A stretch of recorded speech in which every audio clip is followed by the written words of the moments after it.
Marks medical college হসপিটালে caesarean section করে 3টা বাচ্চা হয়। একজন ছেলে আর 2টা হলো মেয়ে। এটা হলো ছেলে। বাচ্চারা মাশাআল্লাহ সুস্থ আছে, এনআইসিউতে ভর্তি আছে। এটা হলো 2 নম্বর বাচ্চা, এটা দ্বিতীয় বাচ্চা। বের করা হয়েছে এই বাচ্চাটাকে।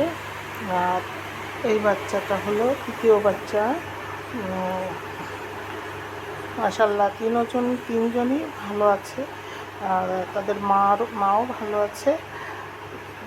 সবাই এদের জন্য দোয়া করবেন এবং আমার চ্যানেলটি সাবস্ক্রাইব করবেন।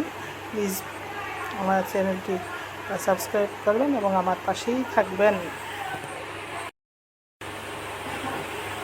বাচ্চাগুলি এই বাচ্চাটির ওজন হয়েছে